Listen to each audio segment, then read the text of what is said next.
On n'écoutera pas évidemment les 17 minutes, les gars, ça sert à rien, c'est ça. Suite de BFM Story, nous allons reparler maintenant de ces actions Juste 5 quasiment minutes sur ça. quotidiennes, actions de militants écologistes dits radicaux. Ce matin encore à Paris, ils ont bloqué une portion du périphérique.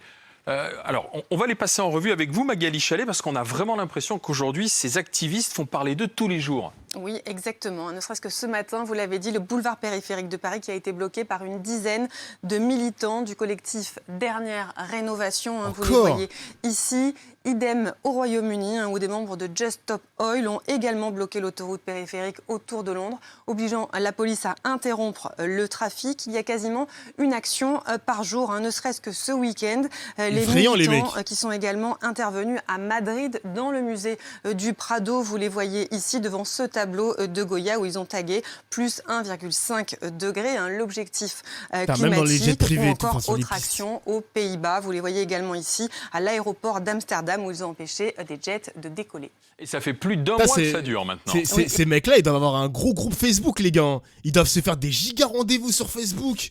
Non, moi je pense, les gars, à un moment ça va dériver. Je pense qu'il y a un mec qui va se faire casser la gueule, mais genre il aura des 10 jours d'ITT, voire peut-être même plus. Il y a un mec qui va perdre patience parce que sa meuf elle est enceinte ou je ne sais pas quoi, qui doit la transporter à l'hôpital. Le mec il va péter sa tête, il va péter la gueule de quelqu'un, c'est sûr. Hein. C'est sûr. Hein. Exactement. Alors beaucoup d'autres actions. C'est trop risqué de faire ça. C'est trop risqué. Ces dernières semaines, vous vous souvenez de la statue du roi Charles à Madame Tussaud, entartée. Vous voyez ici, qui a été entartée par des militants. Il y a également à la National Gallery où ils ont jeté de la soupe à la tomate sur les tournesols de Van Gogh avant de coller leurs mains au mur. Et puis autre action encore de militants qui ont tenté d'escalader les hautes grilles de Downing Street avant d'être immédiatement interceptés par la police. Et puis une explication de pourquoi je vois aucun Renoir ni Rebeu, les gars, dans ces genres de choses ou pas? Genre juste une question, c'est une petite parenthèse. Pourquoi je vois aucun Renoir ni Rebeu? C'est perturbant, non? Je suis obligé de poser la question, désolé, je suis obligé de poser la question, excusez-moi, je suis obligé. En France, eh bien, des militants d'attaque et d'extinction rébellion ont aussi tenté de s'introduire des bobos, vous pensez sur les pistes de l'aéroport du Bourget, et ce, à plusieurs reprises, des bobos, la semaine dernière, mais aussi fin septembre, pour empêcher le décollage de jets privés. Et enfin, autre action emblématique, on en a beaucoup parlé, un militant écologiste du collectif Dernière Rénovation qui est monté sur le toit du Panthéon, vous le voyez ici, pour mettre le drapeau français en berne, ou encore des écologistes qui ont manifesté devant l'Assemblée nationale. Magali Chalet, c'était pas vous, Pierre, sur le toit sur le haut du... Moi, je vous dis la vérité, les gars, moi j'aime bien ces méthodes. J'aime bien ces méthodes parce que, encore une fois, quand la personne était venue sur TPMP la dernière fois, enfin le chef d'entreprise et sa collègue, ils avaient dit qu'ils étaient devant l'Assemblée nationale en mode pacifiste. Aucun média n'a relayé les actions. Aucun média. Genre vraiment aucun média n'a relayé les actions. Maintenant, il faut taper fort, mec. Faut taper fort, mon gars. Faut taper fort. Faut faire des trucs comme ça. Eh ouais, pour se faire entendre par les médias, il faut taper fort. Non, Théo, Non, pas c'est tout. Vous faites partie de Dernière Rénovation. Oui, tout à fait, exactement. Alors, on voit, il y a quand même, à la fois, c'est gaguesque, comme quand on entarte la statue de cire du prince, du roi. Et puis d'autres fois, c'est quand même très désagréable pour ceux qui en sont victimes, notamment le blocage des automobilistes sur le périph', sur l'autoroute. Vous l'assumez, ça ? On l'assume. Ces deux aspects un peu.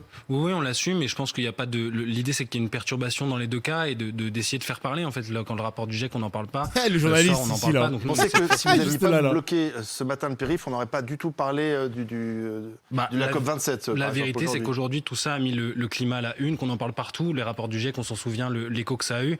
Donc, on essaye de faire ce qu'on peut. Évidemment, on regrette que ce soit aussi concentré sur le mode d'action, mais je suis pas sûr qu'on parle du rapport du GIEC. On parle de votre action et des conséquences. Est-ce qu'on parle plus du rapport du GIEC depuis je suis là pour vous en parler justement de ce qui se passe, des 11 000 morts de cet été dont on n'a pas parlé non plus, du milliard de déplacés climatiques d'ici 2050 dont on ne parle pas tant que ça malgré. C'est des chiffres qu'on donne régulièrement, ça.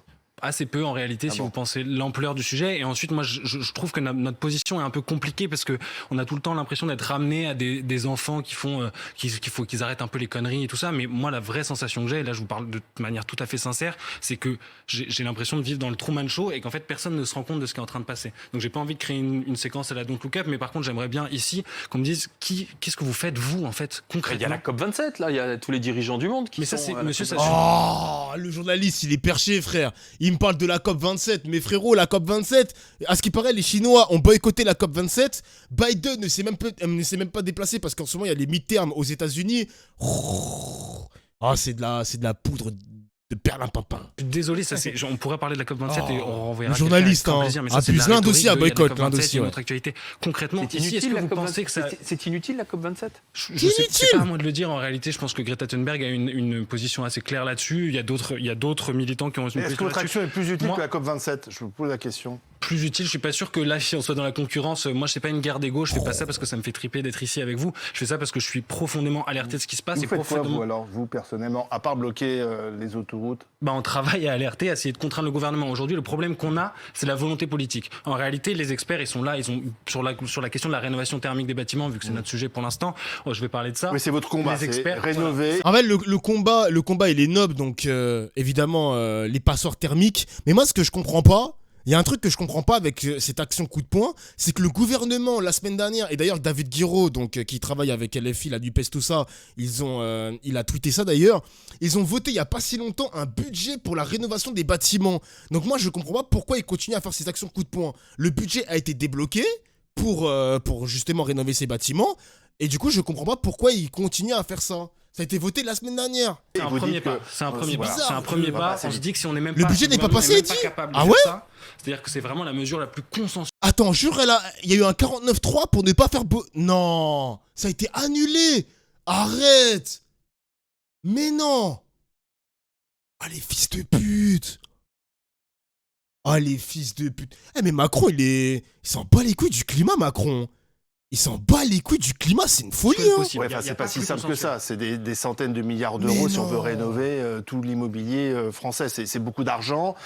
C'est compliqué parce que si on veut rénover. Un amendement de 12 si on veut milliards rénover, qui a été voté récemment par l'Assemblée nationale, c'est très peu par rapport aux enjeux. Il faudra encore beaucoup plus. Non, 12 milliards par an, c'est à peu près ce que disent les experts. Le scénario Rénovons, Oui, 12 milliards la par an, Fondation donc ça Abbé fait Pierre. une centaine de milliards. C'est ça, c'est un budget, mais quand on considère qu'il y a 12 millions, c'est-à-dire 1/5 de la population française qui vit dans des passoires thermiques, évidemment, il y a beaucoup plus qu'aurait à gagner de la rénovation. 12 millions de Français, je pense que là, un investissement à hauteur de 12 milliards, ça reste proportionné largement, surtout quand on voit les 6 millions de tonnes de gaz à effet de serre que ça nous permettrait d'économiser. Mais moi, concrètement, ce que j'aimerais juste vous demander, genre très rapidement, et peut-être que Madame la députée pourra aussi nous donner des éléments, c'est est-ce qu'aujourd'hui, vous avez l'impression d'être à la hauteur? Moi, j'ai pas l'impression de me lever le matin pour une cause en me disant, j'ai trouvé ma cause, mais il me fallait bien une cause de toute façon pour réussir à faire parler de moi et tout ça. Je m'en fiche complètement, ça me fait pas du tout marrer. Je pense que ça fait marrer personne d'être sur la route, de finir en garde à vue avec des procès, de subir cette violence au quotidien.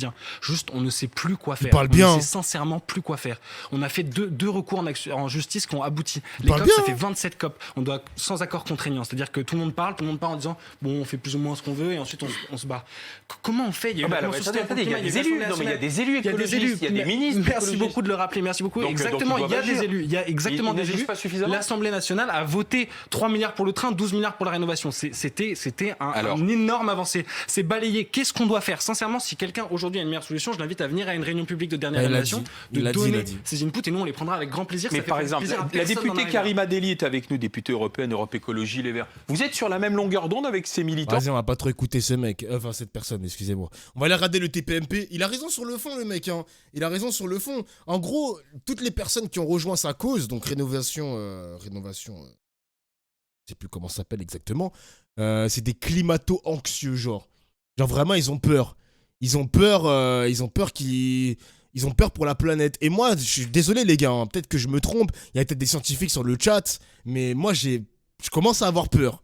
Je me dis, dans quelques mois, les gars, dans quelques années, dans une prochaine décennie, il va se passer quelque chose. Il va se passer quelque chose. Je pense vraiment qu'il va se passer un truc de ouf. Vraiment. Je pense qu'il y a beaucoup de vieux qui sont climato-sceptiques parce qu'ils sont proches de la mort, ils en ont rien à foutre du climat. Mais moi, je vous dis la vérité, je commence à devenir un climato-anxieux, genre. Vraiment.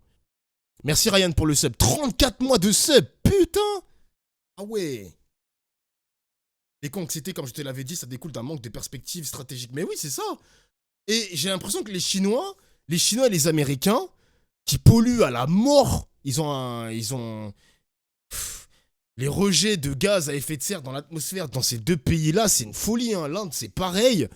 Moi, j'ai l'impression que là-bas, la question écologique, elle n'existe même pas, hein, ou très peu. Hein. On avait vu un reportage sur les Chinois qui s'équipent beaucoup en voiture électrique. Donc, ils abandonnent petit à petit le diesel, l'essence, etc., qui sont extrêmement polluants.